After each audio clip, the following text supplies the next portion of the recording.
এটা মানুষের সাধ্য নয়, এটা আল্লাহ তাআলা তৌফিক দিয়েছেন, আল্লাহ তাআলা চাইছেন বিধায় এটা হয়েছে, আল্লাহ তাআলারই চাওয়া। এজন্য আল্লাহ রাব্বুল আলামিন রাসূল আরবি সাল্লাল্লাহু আলাইহি ওয়াসাল্লামকে মেরাজ করাইছেন। এটা কোরআন ও হাদিস দ্বারা আল্লাহ তাআলা প্রমাণ করে দিয়েছেন যে আমি রাসূলকে মেরাজ করাইছি। আর এই মেরাজের দ্বারা আমি আল্লাহর রাসূলকে জাহান্নামের ভিতরে কোন শ্রেণীর লোকের কি শাস্তি হবে আল্লাহ রাব্বুল আলামিন এটাও জানাইয়ে দিয়েছেন। এটা আমরা হয়তো আমি আপনি দেখলে এটা সহজে কেউ বিশ্বাস করতো না, কিন্তু এমন একজন মানুষকে আল্লাহ তাআলা সশরীরে দেখাইছেন, যেই মানুষটাকে কাফের, মুশরিক, ইহুদি, নাসারা, খ্রিস্টান সমস্ত ধর্ম অবলম্বীরা আল্লাহর রাসূল সাল্লাল্লাহু আলাইহি ওয়াসাল্লামকে আলামিন বলে সাক্ষ্য দিয়েছিলেন, আলামিন বলে উপাধি দিয়েছিলেন যে হ্যাঁ, মুহাম্মদ সাল্লাল্লাহু আলাইহি ওয়াসাল্লাম একজন সত্যবাদী মানুষ, সে যা বলে সব সত্য বলে, সে একজন আমানতদার মানুষ, সে কখনো মিথ্যা কথা বলে না।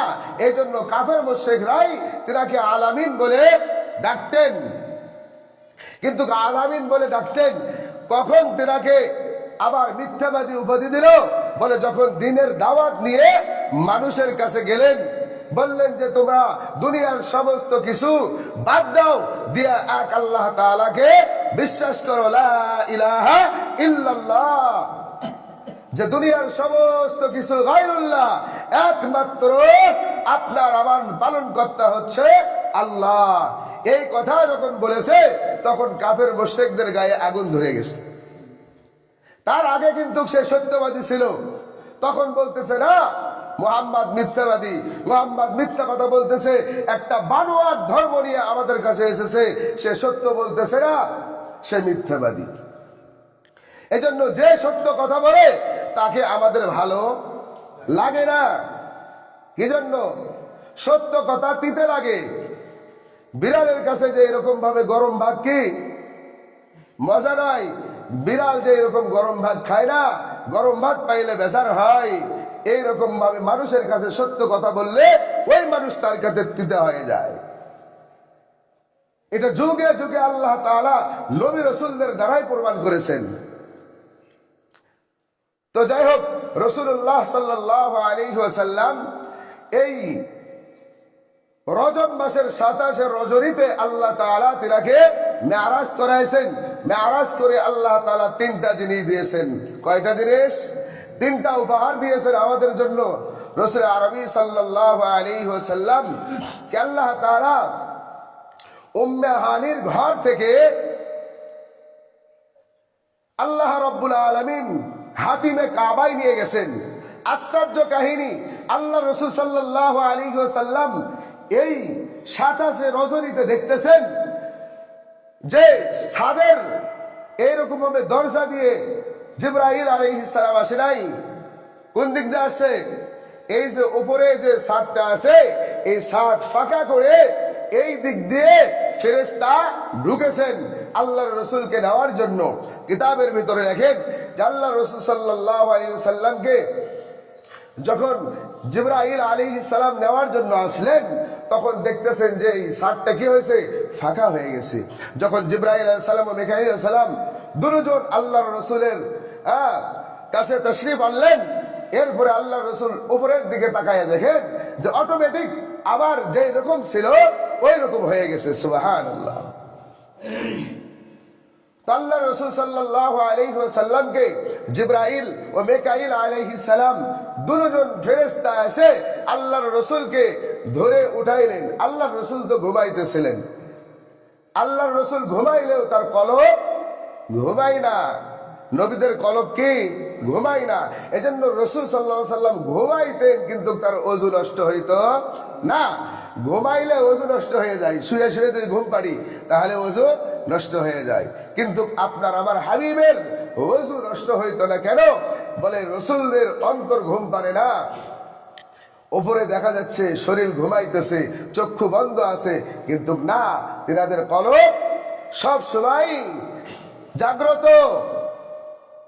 আল্লাহ রাসূল সাল্লাল্লাহু আলাইহি সাল্লামকে উঠাইলেন। ওঠানোর পরে আল্লাহ রাসূল তাকায়া দেখলেন, একটু দেখার পরে আবার চোখ বন্ধ করছে, আবার ঘুমাইছেন। ঘুমানোর পরে আল্লাহ রাসূল সাল্লাল্লাহু আলাইহি সাল্লামকে দুজন ফেরেশতা ধরে হাতিমে কাবার কাছে নিয়ে গেলেন। নিয়ে যাওয়ার পরে সেখানে আবার চোখ খুলে দেখে আমি কই আসলাম, দেখে যে হাতিমে কাবা এখানে নিয়ে এসে রাসূল সাল্লাল্লাহু আলাইহি ওয়াসাল্লামের এই যে বুক, যাকে বলা হয় সেনা চাক, মানে সেনাটা পুরো এখান থেকে এই পর্যন্ত চিরছে। চিরার পরে তেনার হৃৎপিণ্ডটা বাহির কইরা আবার ওই জমজম কূপের পানি দিয়ে ধৌত করে পরিষ্কার করে আল্লাহ রাসূল সাল্লাল্লাহু আলাইহি ওয়াসাল্লামের দেহ মোবারকে আবার সেট করে দিয়েছেন। সুবহানাল্লাহ। তো এইগুলো জিনিস আল্লাহ তাআলা মানুষকে আগেই শিখাইয়ে দিয়েছেন যে মানুষকে জীবিত অবস্থায় তার বুক চিরা তাকে জীবিত রেখে তার অপারেশন করা যায়। এই থিওরিটা তারা পালো কই? এখান থেকেই পাইছে। আল্লাহ তাআলা এই জিনিসটা মানুষকে বোঝাইয়া দিয়েছেন, আর মানুষ চেষ্টা করছে বিদায় এই মানুষকে জীবিত রেখে কি করে অপারেশন করে, মানুষের বড় বড় রোগ বালাই অপারেশন করা হয়। তো যাই হোক, আল্লাহ রাসূল সাল্লাল্লাহু আলাইহি ওয়াসাল্লামকে এখানে নিয়ে এসে সিনা ফাড়ে তার হৃৎপিণ্ডটা বাহির করে ধৌত করলেন। কেন? কেন? আল্লাহর রাসূলের কয়েকবার এই সিনা মোবারক চেরা হয়েছে, ফাড়া হয়েছে, কয়েকবার আল্লাহর রাসূলের এই হৃৎপিণ্ডটা আল্লাহ তাআলা ধৌত করে দিয়েছেন। একবার শিশুকালে মা হালিমার বাড়িতে যখন ছিলেন, তার দুধ ভাইয়ের সঙ্গে বকরি চড়াইতে গেছে। সেখানে গিয়ে আল্লাহ রাসূল সাল্লাল্লাহু আলাইহি সাল্লামের এই বুকটা চিরে এই হৃৎপিণ্ড বাহির করে ফেরেশতা এসে তার কলবটা কি করছেন? পরিষ্কার করে দিয়ে গেছেন। কেন? জানো, এই শিশু সন্তানদের ভেতরে যে এরকম খেলাধুলা, অন্য অন্য লোভ লালসা ঢুকে যায়, এই জিনিসটা যেন আল্লাহ রাসূলের ভেতরে না ঢোকে। যদি এইটা ঢুকে যায় তাহলে নবুয়ত তাকে দেওয়া হবে, সে তো ছেলে মানুষের মতো করবে, তাকে নবুয়ত দেওয়া যাবে? দেওয়া যাবে না। এই জন্য আল্লাহ তাআলা এইগুলো লোভ লালসা তার থেকে বাহির করে নিয়েছেন। অন্য অন্য ছেলেপেলের থেকে তাকে অন্যরকম দেখা যায় ছোট থেকেই। এরপরে আল্লাহ রাব্বুল আলামিন যখন আল্লাহর রাসূলকে নবুয়ত দেবেন, যুবক হয়ে গেলেন। যুবক বয়সে আর একবার এই সিনা ফেরে, সিনা চাক করে তার হৃৎপিণ্ডটা আবার ধৌত করে আল্লাহ তাআলা আবার সেট করে দিয়েছেন। কেন? বলে যুবক বয়সে পদার্পণ করতেছে, এই বয়সে যেন তার ভেতরে যুবকের যে একটা লালসা আছে, এই যুবক বয়সের কুকীর্তি আর লালসা, লোভ, সমস্ত কিছু যেন তার ভিতরে না প্রবেশ করে। এই জন্য আল্লাহ তাআলা তার এইগুলো লোভ লালসা সব কিছু আল্লাহ রাব্বুল আলামিন দূর করে দিয়েছেন। এজন্য আল্লাহর রাসূলের দ্বারা কোনো গুনাহের কাজ হয় নাই। এরপরে আল্লাহ তাআলা আবার এই মেরাজে নিয়ে যাওয়ার সময় আর একবার বুক ফাইরা আল্লাহর রাসূলের সিনা চাক করে বলে হৃৎপিণ্ডটা ধুইয়া আবারও আর একটা শক্তি তার ভিতর দিয়ে দিয়েছেন। সুবহানাল্লাহ। কি শক্তি? যারা তাদের দেশে যায় তাদের পোশাক কয়টা লাগে? এই পোশাকে যায়? একই স্তরে একই পোশাক লাগে নাকি এই পোশাকেই যায়? এই পোশাকে যায়। তো আল্লাহর রাসূলের এই হৃৎপিণ্ডটা বাহির কইরা আল্লাহ তাআলা তার ভিতরে অনেক কিছু ঢুকাইয়া দিয়েছেন। এইগুলো তাপমাত্রা, এই শীত, এই গরম, এইগুলো যেন প্রত্যেকটা স্তরে যেন সে সহ্য করতে পারে, এই ক্ষমতাটা আল্লাহ তাআলা তার ভিতরে ঢুকাইয়া দিয়েছেন। সুবহানাল্লাহ। আল্লাহ তাআলা এই জিনিসগুলো তার ভিতরে ঢুকাইয়া দিলেন। আমাদের হাত কি করে? অপারেশন করে, রিং লাগায়। মানুষের শরীর হচ্ছে কি দিয়ে? গোস্ত, পানি, রক্ত, এইগুলো দিয়েই তো। আবার তার ভিতরে লোহা কই পাইল? রিং বসাইয়া দেয়। তো এইগুলো সব কিছু তারা কোথায় পাইছে? কোরআন রিসার্চ করে পাইছে। আপনি তো সকাল বিকাল একটু কোরআন পড়ি, একটু রিসার্চ করলেও কিন্তু ইহুদি খ্রিস্টান নাসারা ওরা 24 ঘন্টা ওই দিকে আছে। আমাদেরকে মোবাইল বানিয়ে দিছে যে তোমরা ব্যবহার করো, তোমাদের বুদ্ধি নাই, ওই পর্যন্ত শেষ। কিন্তু তাদের সন্তানের কাছে একটা মোবাইল নেই। কেন? এই মোবাইলে আমাদের সব খাইয়ে ফেলে দিছে। আর তাদের ব্রেন চাঙ্গা, তারা এই জিনিসটা আমাদেরকে দিয়ে মুসলমানের সব শেষ করে ফেলে দিছে। আর ইহুদি নাসারা তাদের হাতে এইগুলো নেই, তাদের সন্তানকে এইগুলো দেয় না। কি জন্য দেয় না? বলে ইসলাম ধর্ম ধ্বংস করতে যেগুলো ব্রেনের দরকার, যেগুলো জ্ঞানের দরকার, এইগুলো অর্জন করতে হলে যদি এই শিশু সন্তান মোবাইলের দিকে আসক্ত হয়ে যায়, তাহলে তো এই সন্তানকে দিয়ে কোনো কাজ হবে না। এই জন্য তারা সন্তানকে শিশু বেলায় কি দেয় না? মোবাইল দেয় না। কিন্তু আমরা তো 2-3টা করে দিয়ে রাখছি। মায়ের কাজে বিরক্ত হবে, এই জন্য সন্তানকে একটা মোবাইল দিয়েছে, মা এদিকে আরেকটা করতেছে। এটা হচ্ছে আমাদের অবস্থা। যাই হোক, তো আল্লাহ রাসূল সাল্লাল্লাহু আলাইহি ওয়াসাল্লামকে এই সেরাটা চাক করলেন কি জন্য? ধুয়ে দিলেন কি জন্য? হৃৎপিণ্ড, এর ভিতরে কিছু ক্ষমতা দিলেন, পাওয়ার দিলেন। এই পাওয়ার দিয়ে যেন আল্লাহ তাআলার দিদার করতে পারেন, এই 7 আসমান যেন ভেদ করে আল্লাহ তাআলার কাছে যাইতে পারেন, এই একটা পাওয়ার আর ক্ষমতা আল্লাহ তাআলা তার ভিতরে দিয়ে দিলেন। সুবহানাল্লাহ।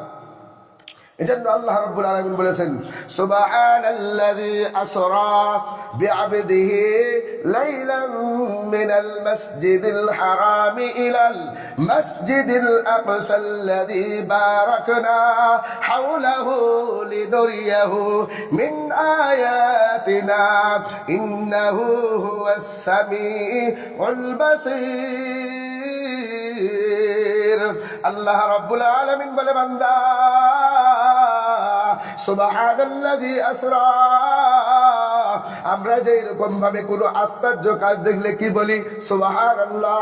আল্লাহ যেন নিজেই তার বন্ধুর আশ্চর্য কাহিনী দেইকা নিজেই যেন বলে সুবহানাল্লাহ, আমার রাসূলকে আমি কি করাইতেছি।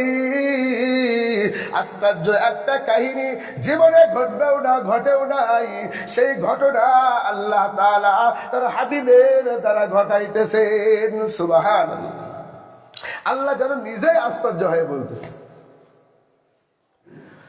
তো রাসূল সাল্লাল্লাহু আলাইহি ওয়াসাল্লামকে মক্কা থেকে সুবহানাল্লাযী আসরা বিআবদিহি লাইলাম মিনাল মাসজিদিল হারামি ওয়া মাসজিদিল আকসা, বলে মসজিদুল হারাম থেকে মসজিদে আকসা পর্যন্ত যে কাহিনীগুলো আল্লাহ তাআলা করেছেন, আল্লাহ রাসূলকে দেখাইছেন, বলে এইগুলো যে ব্যক্তি বিশ্বাস করবে না, তার ঈমানই থাকবে না, সে কাফের হয়ে যাবে। এগুলো কোরআনের ভিতরে আছে। কোরআন যে বিশ্বাস করে না, সে কি? সে কাফের। দলিল ছাড়া কাফের, কোনো দলিল নাই। আল্লাহর কালাম আর আল্লাহর কথা নিয়ে এসে দলিল আর যুক্তি দিতে যাবে, এ এক সময় নাস্তিক হয়ে যাবে। আল্লাহর কালামের কোনো যুক্তি নাই। আল্লাহ এটা বলছেন, আপনি করলে করেন, না করলে ধর্ম ছাড়েন। যদি ধর্মের ভিতরে থাকেন আবার কোরআন নিয়ে কুটুর কুটুর করেন, তাহলে আপনি নাস্তিক। আপনাকে প্রকাশ্য মেরে ফেলে দেওয়া ফরজ আইন হয়ে গেছে। এটা আমাদের হুকুম নাই, আমাদের দেশে এটা নাই। এই থেকে আমার দেশে নাস্তিক বেশি। কোরআনে রাজনীতি নাই, কোরআনে এটা ওটা নাই। হুজুররা কেন রাজনীতি করবে? হুজুররা খালি পেট পূজা করবে, এটাই তো। আপনারা দেবেন, আমরা খালি খাবো। কোরআনে যা আছে এটা হুজুরকেই বলতে হবে। আপনি বলবেন, একজন যে কোরআন পড়তেই পারে না, সে কোরআনের কি বলবে? আমার কাছে যা আছে এটা আপনার কাছে পৌঁছে দেওয়া, এটা আমার জন্য কি ফরজ। তলাবুল ইলমি ফরিদাতুন আলা কুল্লি মুসলিম ওয়া মুসলিমা। যেই রকম প্রত্যেক মুসলমান নর নারীর উপরে কোরআন শিক্ষা এবং শিক্ষা দেওয়া ফরজ, ওই রকম ভাবে শিক্ষা যে এরকম ফরজ, ওই রকম ভাবে শিক্ষা দেওয়াও কি ফরজ। আমি যেটা জানি সেটা আপনার কাছে পৌঁছে দিতে হবে। তো এটা যদি পৌঁছে না দেয়, সত্য বাণী যদি চিপায়া রাখি, তাহলে আল্লাহ তাআলা তো হাসরের ময়দানে আমাকেই কটকটা করে বানবে, আমাকেই ধরবে আগেই, আপনাদেরকে পড়ে। এজন্য যেই কথা বলা যাবে না, একটু হিসাব করে বলা দরকার। আমি বড় একজন নেতা, আমি একটা কথা বলে ফেলে দিলাম, আমি জানি না যে কোরআনে কি আছে, আমি কোরআন পড়ি না, এই জন্য তো আমি জানি না। এই জন্য আমি বলতেছি কোরআনে রাজনীতিই নাই, হুজুরের আমি সেই এগুলো কি বলে। এজন্য আল্লাহ তাআলা কোরআনের ভিতরে সব কিছু দিয়েছেন। এই তাহলে মক্কা থেকে বাইতুল মাকদাস পর্যন্ত এর ভিতরে আল্লাহ তাআলা রাসূলুল্লাহ সাল্লাল্লাহু আলাইহি ওয়াসাল্লামকে জাহান্নামের আকৃতি দেখাইছেন। এগুলো কাকে দেখাইছেন?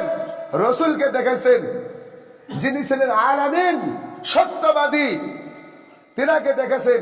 এজন্য আমরা বিশ্বাস করি। যদি আপনাকে আমাকে দেখাইতো তাহলে এটা বিশ্বাস করতে মানুষ বিশ্বাস করতো না। এজন্য একজন বিশ্বস্ত মানুষকে আল্লাহ তাআলা এই পরকালে কি হবে এইগুলো আল্লাহ তাআলা স্বচক্ষে রাসূলকে দেখাইছেন। সুবহানাল্লাহ। এজন্য আল্লাহ রাব্বুল আলামিন এই বাইতুল্লাহ থেকে বাইতুল মাকদাস পর্যন্ত আল্লাহ তাআলা রাসূলুল্লাহ সাল্লাল্লাহু আলাইহি সাল্লামকে জাহান্নামের অনেক কিছু শাস্তি, কি কাজ করলে কি শাস্তি হবে, এগুলো আল্লাহ তাআলা দেখাইছেন। এগুলো বলতে গেলে সময়ের দরকার, তো সময় শেষ।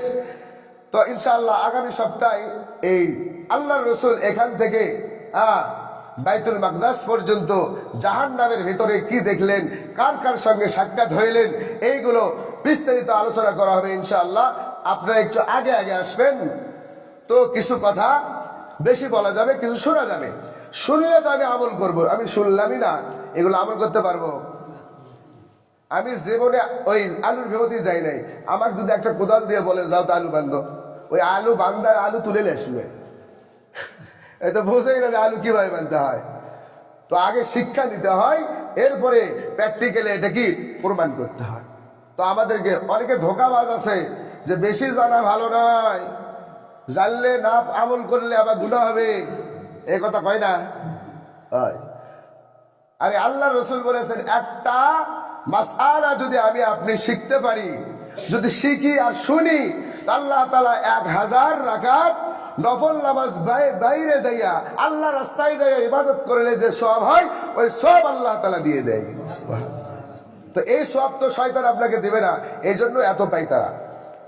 এই জন্য আল্লাহ রাব্বুল আলামিন আমাদের সবাইকে আগে আগে মসজিদে এসে আল্লাহ তাআলা রাসূলের কিছু কথাবার্তা শুনে আমল করে আল্লাহ তাআলা আমাদেরকে কবরে যাওয়ার তৌফিক দান করুন। সবাই বলে আল্লাহ।